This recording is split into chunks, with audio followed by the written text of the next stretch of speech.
무죄 추정의 원칙, 프리점프션 어브 이너선스은 형사재판에서 피고인은 유죄가 확정되기 전까지는 무죄로 추정된다는 원칙을 말합니다.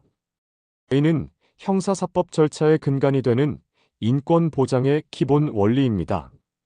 1. 법적 근거. 형사재판에서 가장 중요한 원칙 가운데 하나가 바로 무죄 추정의 원칙입니다. 이는 단순한 도덕적 구호가 아니라 헌법과 법률, 그리고 국제규범에 명시된 강력한 법적 근거를 가지고 있습니다. 국내 법적 근거. 헌법 제27조 제4항.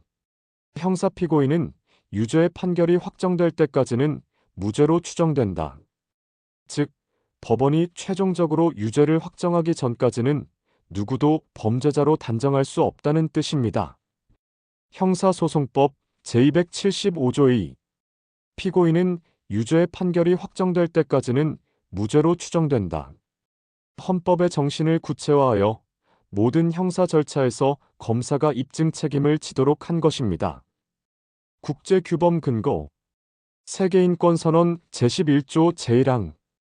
형사상 범죄로 기소된 모든 사람은 유죄가 입증되어 법률에 따라 공개재판에서 판결을 받기 전까지는 무죄로 추정된다. 시민적 정치적 권리에 관한 국제규약 ICCPR 제14조 제2항. 모든 형사 피고인은 법에 따라 유죄가 입증될 때까지 무죄로 추정된다. 대한민국도 가입한 국제조약으로 무죄 추정은 보편적 인권 규범임을 알 수 있습니다. 따라서 무죄 추정의 원칙은 단순한 선언이 아니라 헌법적 권리이자 법률적 권리이며 동시에 국제적으로 보장되는 인류 보편의 권리입니다. 피고인은 마지막 순간 판결이 확정되기 전까지는 무죄로 취급받아야 하고 국가는 그 책임을 다해야 합니다. 2. 의미와 취지. 무죄 추정의 원칙은 단순히 법조문에 적혀있는 형식적인 선언이 아닙니다. 이는 국민의 기본권을 지키고 형사사법 제도의 정의를 실현하기 위한 핵심 원칙입니다. 그렇다면 이 원칙의 진정한 의미와 취지는 무엇일까요? 의미. 피고인의 지위 보장. 피고인은 단순히 기소되었다는 이유만으로 범죄자가 아닙니다. 판결이 확정되기 전까지는 어디까지나 무죄로 존중받아야 합니다. 입증 책임의 원칙. 유죄를 입증할 책임은 오직 검사에게 있습니다. 피고인은 자신의 무죄를 증명할 의무가 없습니다. 즉, 의심스러우면 피고인의 이익으로라는 대원칙이 도출됩니다. 절차적 정의 실현. 무죄 추정은 단순히 결과만이 아니라 수사재판 절차 전반에서 적용됩니다. 구속, 수사, 언론 보도 등 모든 과정에서 피고인의 인권을 존중해야 한다는 의미입니다.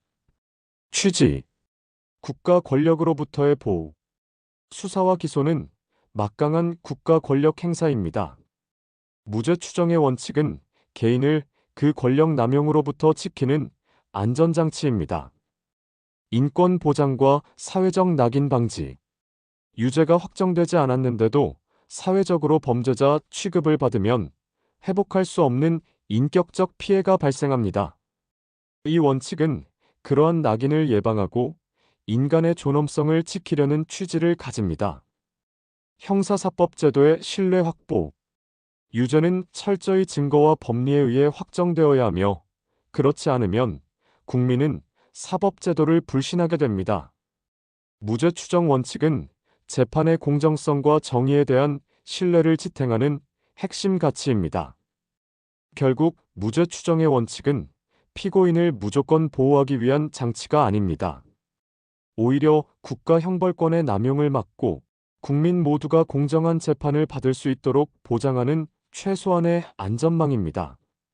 이것이 바로 무죄 추정의 원칙의 의미이자 취지입니다. 3. 구체적 적용.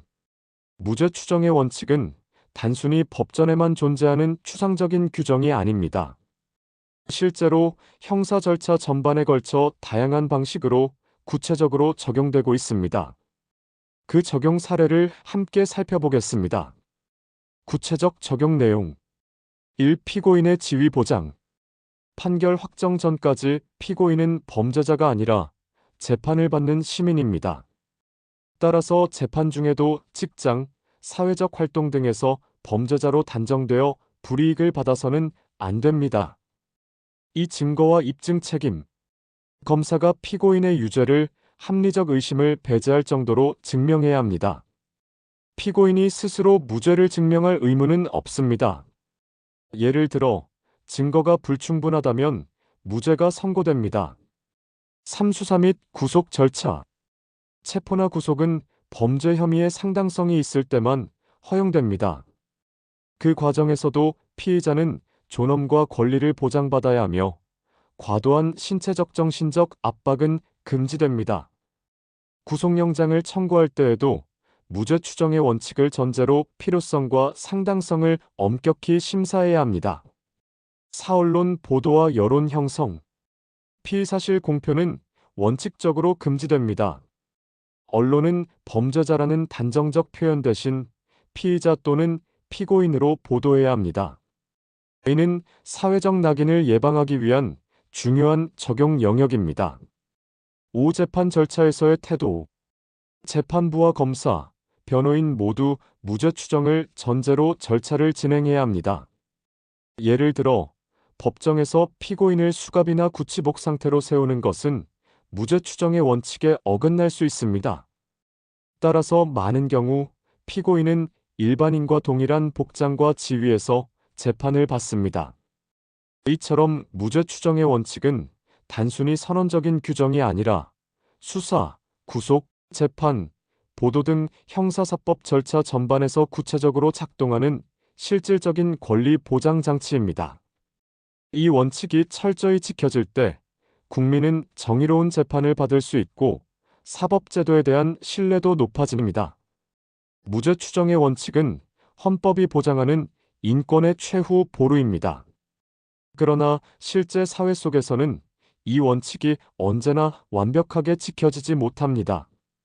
여러 가지 한계와 논란이 존재하기 때문입니다. 2. 주요 한계와 논란. 1. 언론 보도와 여론 재판.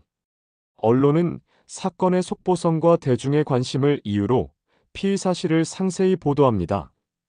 피의자임에도 불구하고 이미 범죄자로 낙인 찍히는 경우가 많습니다.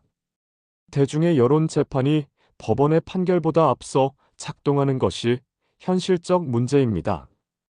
이 피의 사실 공표 문제. 수사기관의 발표나 브리핑이 피의자의 범죄 혐의를 기정사실화하는 경우가 있습니다. 이는 무죄 추정의 원칙에 정면으로 반하지만 실무적으로는 여전히 반복되는 관행입니다. 3. 피해자 권리와의 충돌. 무죄 추정은 피고인을 보호하지만 피해자의 권리 보장과 충돌하기도 합니다. 예를 들어 성범죄 사건에서 피해자 보호 조치를 강화하려다 보면 피고인의 권리가 위축될 수 있습니다. 따라서 양자의 균형을 어떻게 잡을지가 늘 논란이 됩니다. 4. 구속 및 수사 실무의 현실. 혐의가 중대하다는 이유만으로 장기간 구속 수사가 이루어지는 경우가 많습니다. 이 과정에서 이미 피고인은 사실상 유죄 취급을 받게 되며 실질적 무죄 추정이 훼손됩니다. 5. 사회적 신뢰 문제. 무죄 판결을 받은 피고인이라도 사회적으로는 이미 낙인이 찍혀 회복하기 어렵습니다. 따라서 무죄 추정 원칙이 법정에서는 지켜지더라도 사회적으로는 제대로 작동하지 못한다는 지적이 많습니다. 결국 무죄 추정의 원칙은 헌법적 가치임에도 불구하고 현실에서는 언론 보도, 수사 관행, 피해자 권리와의 충돌 등으로 끊임없이 도전을 받고 있습니다. 이 원칙이 진정으로 기능하기 위해서는 단순한 법 조항을 넘어 사회 전반의 인식 변화와 제도적 보완이 함께 필요합니다.